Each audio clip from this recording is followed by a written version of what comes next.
오늘 지난번 이어서 마태복음 25장 31절부터 끝절까지의 말씀을 통하여서 아버지께 복을 받은 자들이여 라는 제목으로 말씀 이어가도록 하겠습니다. 우리가 성경을 읽고 해석, 적용하여 볼 때 잊지 말아야 할 한 가지가 있다라고 하면 그것은 일관성에 관한 것입니다. 우리 교회에서 성경에서 하나님께서 말씀하여 주시는 것을 경청하여 듣자, 귀 기울여 듣자 라는 주제로 성경 공부를 진행하고 있습니다. 여러 주제들을 나누고 있는데 그 중에 진리의 보편성이 앞서 언급한 해석과 적용에 잊지 말아야 할 일관성에 관한 대목이라 할 수 있겠습니다. 진리의 보편성이란 진리가 바뀌지 않는다라는 것이죠. 하나님께서 은혜로 누리게 될 구원에 대해서 말씀하여 주실 때에는 이 구원이 상황이나 여건에 따라 변하는 것이 아니라 오로지 은혜로 그것은 주어진다. 그래서 시대가 변하든 사람이 변하든 그거랑 관계없이 하나님의 은혜로 주어진다. 그것은 변하지 않는 것이다 라고 말씀을 드릴 수 있겠죠. 수요 예배 때 함께 나누고 있는 마태복음 또한 같습니다. 무엇이 같은가? 그리스도로 오신 예수님에 대한 소개와 예수님께서 하실 사역과 그 결과들을 1장에서부터 계속하여 일관성 있게 말씀하고 계신다라는 거예요. 그래서 23장까지, 1장부터 23장까지가 이 그리스도로서의 예수님에 대한 말씀이에요. 그러면 이것은 초림에 대한 말씀인데 초림에 대하여 23장까지 말씀하시다가 갑자기 재림에 대해서 말씀하실 리가 없다라는 거예요. 일관성에 맞지 않는다라는 거예요. 갑자기 주제가 전환이 될 만한 어떤 이유가 없다라는 거예요. 또한 지금 예수님의 말씀을 듣고 있는 제자들이 무엇이라 하였죠? 그들은 죄인으로서 아직 죄 문제가 해결되지 않는 이들로서 예수님을 그리스도로 인식하지 못하고 있다라고 했습니다. 그래서 그들에게 그 앞에 있는 그리스도를 그리스도로 보지 못하는 그들에게 오실 그리스도에 대한 이야기를 하실 리가 없다라는 설명도 24장과 25장 나누면서 지금까지 몇 번 말씀드렸습니다. 마찬가지죠. 함께 나누고 있는 이 마태복음 24장에서 25장의 말씀에 인자의 때가 노아의 때와 같다라는 말씀도요. 이런 일관성, 진리의 보편성 안에서 우리가 볼 수 있습니다.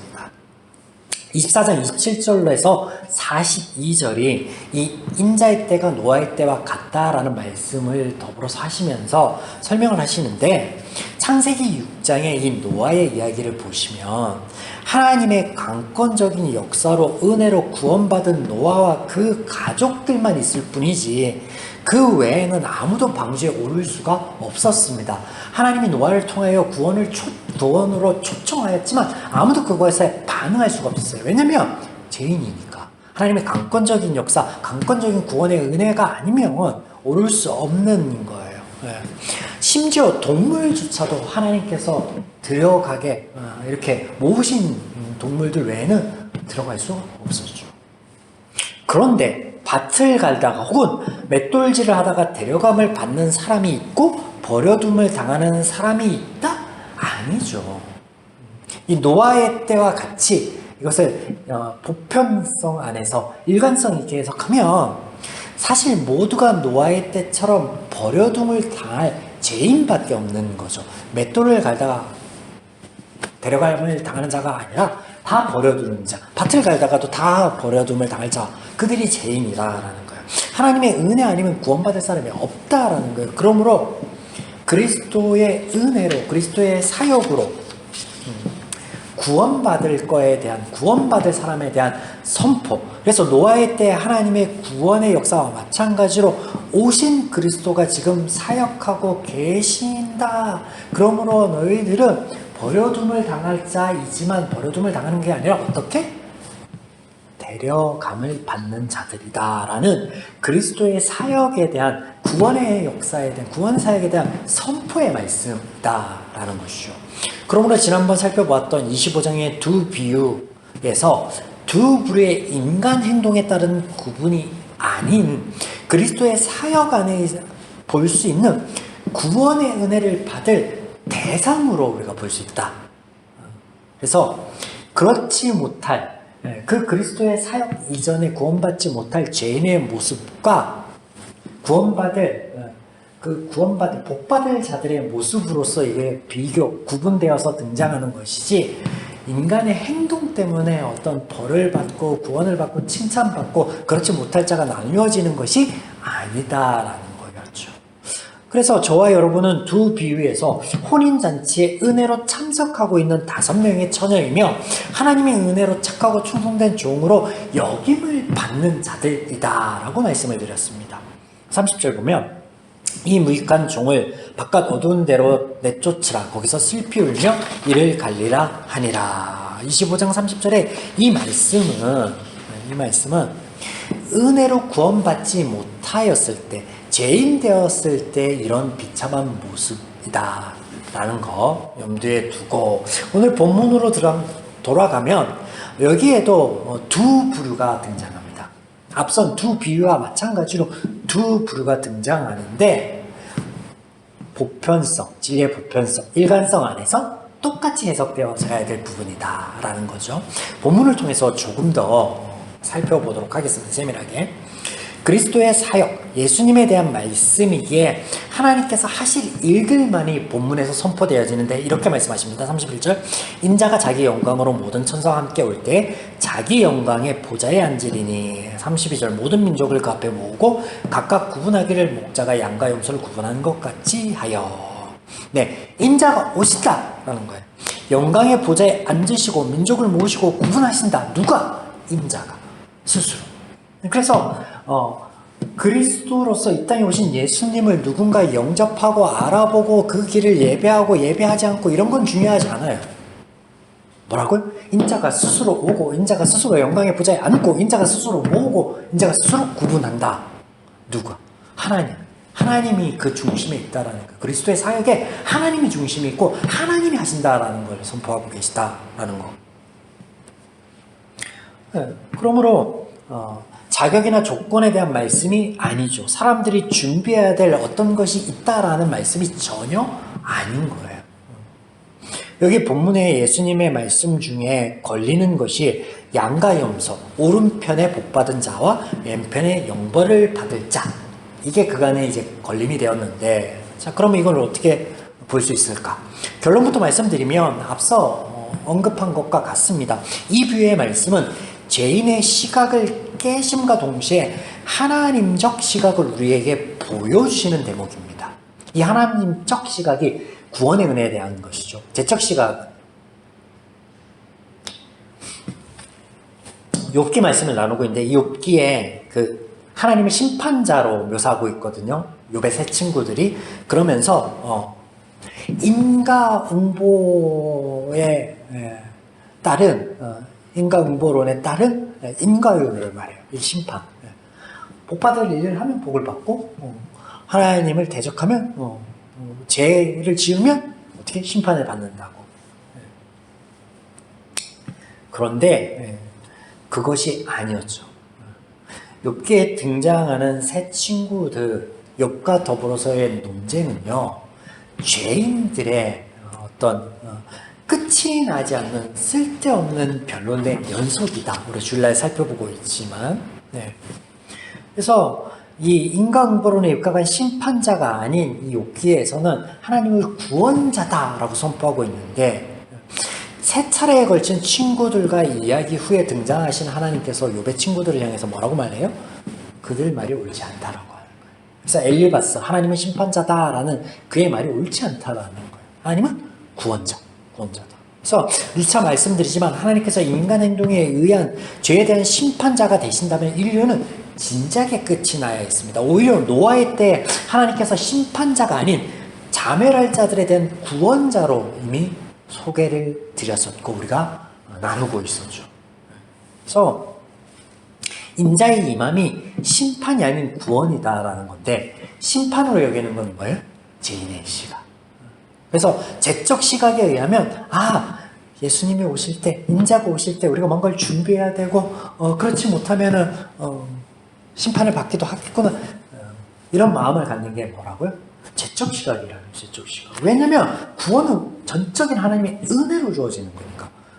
우리의 어떤가 필요한 게 아니니까요.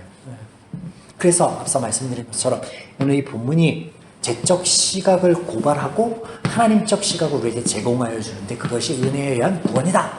그리스도의 사역에 대한 선포다. 그렇게 말씀을 드렸습니다. 그래서 본문에 보면 인자의 임함이 심판이 아닌 구원의 역사이다라는 것을 이제 알려주시는 대목이 뭐냐면 본문에 등장하는 두 부의 사람들이 자신들이 무엇을 하였고 어떤 기준에 의해서 나누었는지 그걸 전혀 모른다는 거예요. 왜냐하면 그건 하나님의 사역이니까. 하나님께서 하시는 일이니까 본인들이 무엇을 했는지 전혀 모르는 것으로 등장하는 거예요. 31절 이에 의인들이 대답하여 이르되 주여 우리가 어느 때에 주께서 줄인 것을 보고 음식을 대접하였으면 목마른 것을 보고 마시게 하였나이까. 모른다는 거예요. 도대체 무엇 때문에 이렇게 나눴고 무엇 때문에 무엇을 하였는지 아무것도 모른다는 34절 똑같습니다. 왼편이나 오른편이나 그들이 대답하여 이르되 주여 우리가 어느 때에 주께서 줄인 것이나 목마른 것이나 나가내신 것이나 헐벗은 것이나 병드신 것을 옥에 갇히신 것을 보고 공양하지 않도이까. 모르는 거예요. 왜냐면 그들 행동 양식에 따른 구분이 아니니까 모르는 걸로 등장하는 거예요. 예수님의 말씀에. 그들의 인식의 한계 안에서 비유로 설명하고 있지만 하나님적 가치관으로 소개하고 있는 거예요. 차이를 잘 구분해 보셔야 됩니다. 자, 만약에 인자의 때의 구분이 정말로 어떤 행동 양식, 특별히 본문에 소개되는 6가지의 선행에 의한 구분이라면 더 이상합니다. 이게 왜 더 이상하냐? 하나님께서 하신 말씀과 일관되지 않고 앞뒤가 안 맞는다라는 것을 우리가 보게 됩니다. 두 가지만 한번 살펴보겠습니다. 누가복음 16장에 보면 부자와 거지의 이야기가 등장하는데 부자는 줄인 자인 이 거지의 대를 돌보지 않은 이유 때문에 지옥에 가거든요. 근데 도대체 거지는 누구를 돌보았기에 누구에게 선행을 하였기에 천국에 들어가 있는 겁니까?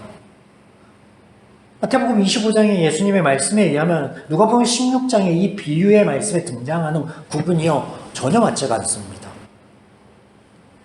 자, 재림의 때 상과 벌에 관한 말씀으로 우리가 이것을 인지한다면요, 지금 우리 교회는 개척교회이고 성도 한 명의 우리 교회는요 지역사회나 그 어떤 사람에게도 선행을 베풀지 않았는데 칭찬이 아니라 심판을 받아야 될 교회 공동체입니다.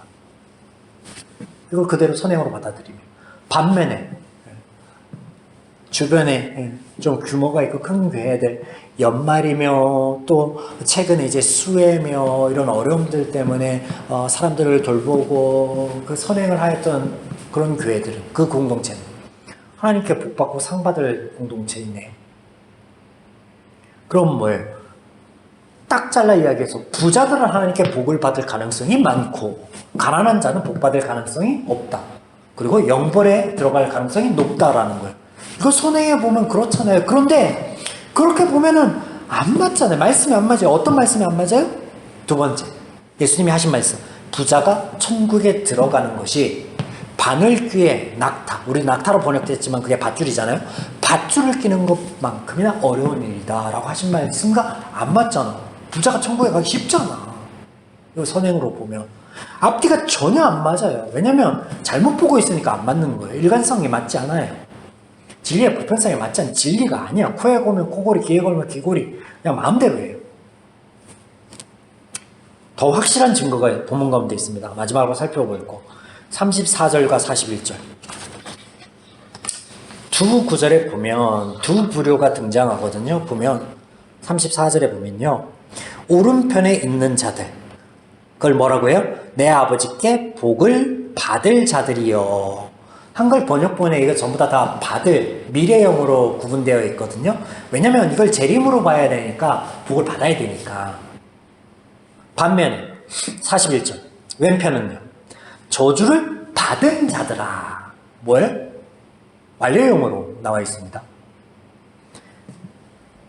그런데 원어의 두 구절이 모두요 완료형입니다. 하나는 미래형이고 하나는 완료형이 아니라고요. 두 구절 다 완료형이라고요. 무슨 이야기입니까? 번역자들도요 이 번역함에 사견을 넣을 수 있어요. 완료형을 미래형으로 이렇게 번역할 수 있는데